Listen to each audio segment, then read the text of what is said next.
Guys, we are finally at मेन्साम डाँडा. सायद यसलाई मेन्साम डाँडै भन्छ होला. हैट अब सनराइज चाहिँ हेर्न पाइएन तर लास्ट चाहिँ बवाल ठाउँ. अनि रोहितको चस्मा हाम्रो सुमन सरले हराइदिनु भएको छ.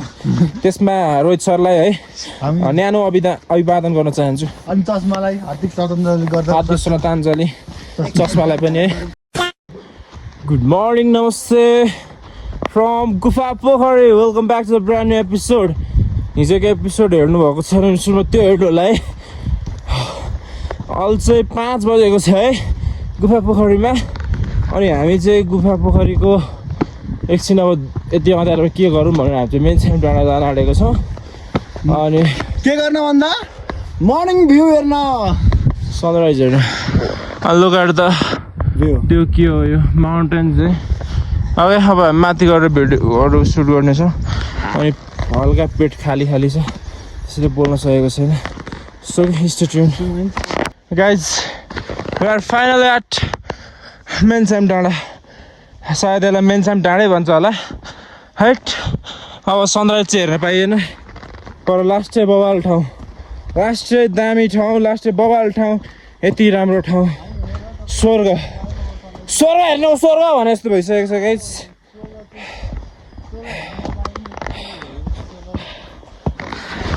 यता सनराइज है गाइज, यता सनराइज,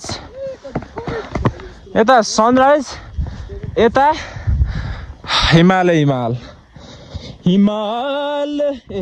बिहान उठ्ने बित्तिकै हिमाल देख्न पाइयोस् भने जस्तो भइरहेछ.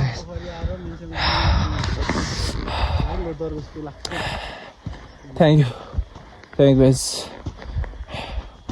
तपाईँहरूको साथ सपोर्टले गर्दा हामी यहाँ आइएका छौँ.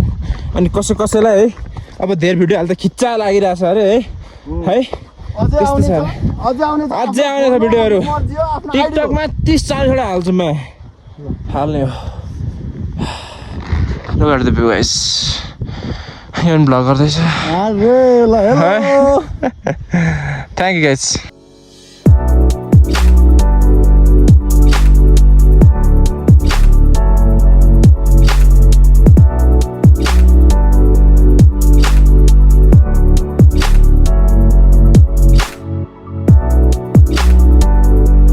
अब मेन्साम डाँडा निस्किरहेको छौँ है. अब मेन्साम डाँडा चाहिँ पल्लो डाँडा रहेछ है. हामी चाहिँ अब यतापट्टि आयौँ. अब हामीसँग टाइम छैन पल्लो डाँडा जाने है. यहीँबाट हेऱ्यो यसलाई नै मेन्साम डाँडा भन्यो.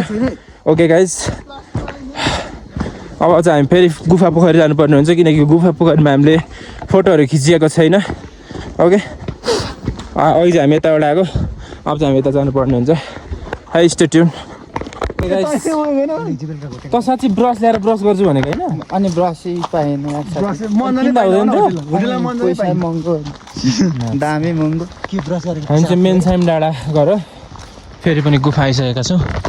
अब हामी चाहिँ गुफा अब हिजो ब्लर थियो. अब चाहिँ हामी भित्र जानुपर्ने हुन्छ है. मैले विचार गरेको मेन्साम डाँडा के कसो लाग्यो तपाईँलाई? मलाई एकदमै राम्रो होइन. हजुर हिँड्नु पनि हिँड्दा फोटो खिच्नुभन्दा नाच्नु मात्रै हुन्थ्यो तपाईँ यस है. ग्रुपिङ त एउटा ग्रुपिङ फोटो खिच्यौँ भन्दा मान्दैन. कस्तो पिस भनेको अब 31 पिस है. हजुर घाम लाग्यो चुप लाग्यो त्यो नभन्. Okay guys. अब हामी चाहिँ गुफा पोखरी छिर्नु पर्ने हुन्छ मेन है. घाम लाग्यो छिटो हिँड्न. सबैले साथ दिएको छ हामीलाई. समयले साथ दिएको छ, होटेलले साथ दिएको छ. मेन्साम पर्फेक्ट भएको छ. मेन्साम त ब्लर छ यार सबै. पुगेर आइसक्यौँ है. सेकेन्ड अन द कमेन्ट्स के कसो लाग्यो होला. Okay wow. हामी चाहिँ यहाँ छिर्नु पर्ने हुन्छ फेरि पनि.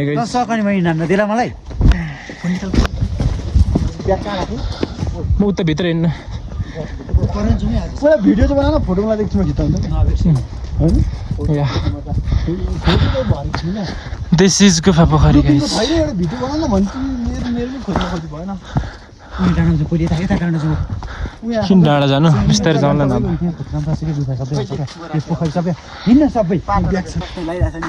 यस्तो बवाल छ गुफा पोखरी. अनि केटाहरू फोटो खिच्न आँटेको छ. है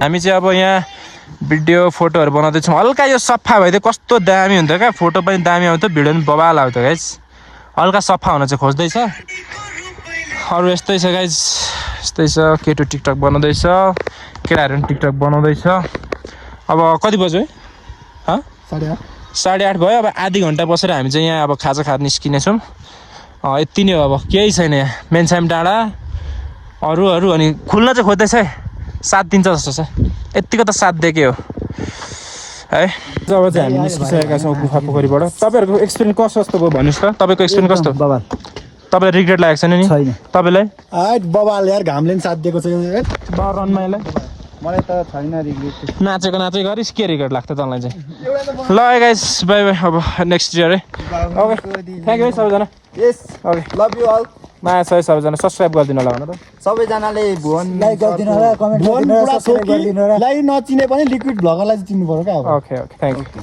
गाइस हामी चाहिँ अब लागिसकेको छौँ गुफा पोखरीबाट है अब यति नै हो खाजा पनि खाइयो अब निस्किसकेको छौँ फेरि पैदल यात्रा है पैदल यात्रा गाह्रो छ ओके अब हल्का त्यहाँ माथिबाट भ्यू देखाउँछु तपाईँहरूलाई है अनि ब्लग एन्ड गर्छु है ओके किनभने अब हिजो गएकै देखाउने हो आउँदाखेरि पनि त्यही देखाउने हो भने किन धेरै देखाउनु होइन अनि अगाडिको मन पऱ्यो भने भिडियोहरू मन पऱ्यो भने लाइक कमेन्ट सेयर गर्नु होला है त ओके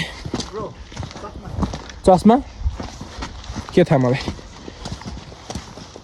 अनि रोहितको चस्मा हाम्रो सुमन सरले हराइदिनु भएको छ त्यसमा रोहित सरलाई है न्यानो अभिवादन गर्न चाहन्छु अनि चस्मालाई हार्दिक श्रद्धाञ्जली चस्मालाई पनि है ल गाइस थ्याङ्क्स फर वाचिङ है अब चाहिँ हामी यहाँबाट लाग्न आँटेका छौँ गुफा पोखरीबाट धेरै धेरै धन्यवाद जसले हेरिदिनु भयो माया गरिदिनु भयो मोर देन हामी ओहोरदोहोर गर्दा मोर देन 60 to 65 किलोमिटर हिँडेका छौँ साथ सपोर्ट गर्नु होला जय नेपाल